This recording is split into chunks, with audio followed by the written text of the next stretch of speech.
Hello friends, it's Alexey and I wanted to speak today about safety while kiting.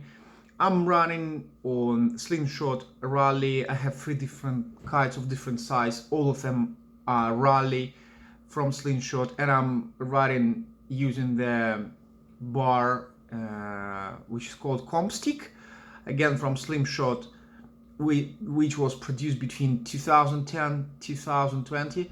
So for you who may be riding on the same type of equipment, this story may be relevant.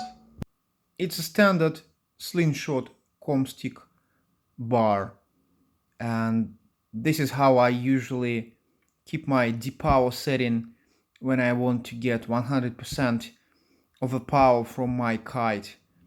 And I think it could be the root cause of the problem, and I will show you why in the next few minutes. It was not a bad day actually. The sea was pretty good, almost flat here in Brighton, and we had a few guys on the water. The only concern I could have is a black cloud behind my back, but I couldn't predict that it will develop so quickly. So at some point I just started to pick up the speed. I couldn't control it, and I just found myself face down on the water, sliding pretty far away from where I've lost my board actually. My first reaction was, okay, I need to take care of the power on the kite, and I've tried to depower this using the standard depower on my Slingshot bar, but the rope got stuck, and it's not too easy to do that always, but at this moment it was particularly hard to manage it. That's why at some point, after a few tries, I decided just to wait for a better moment. I didn't want to come back to the ground, because meeting the ground without ability to control my kite, I didn't like this idea. That's why I was sliding left, right, and I was waiting for the gust to finish. But sometimes my jumps were even higher than when I was on the board, and I've tried to manage my depower system again, but without any luck. So it's got stuck, and it was very hard to pull the rope. That's why I decided at some point to continue sliding, and finally, when I felt that the wind is not going to stop, I decided to go back to the ground. Luckily enough, I could control the power, and I put the kite to the ground. At this moment I could control the power better, and I pulled the power rope.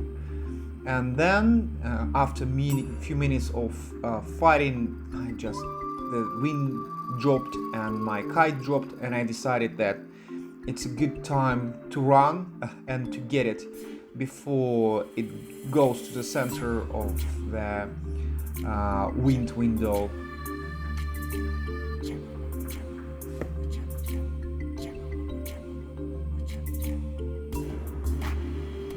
In the end, when I reviewed the situation, I came to some conclusion that probably if I keep my depower handle like that in the very end of my depower rope, and when I wear gloves when I'm in the cold water and my fingers are not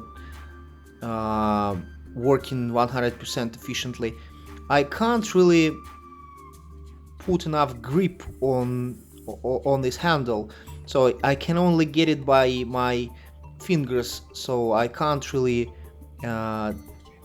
take it stronger, and this was probably my problem in the water.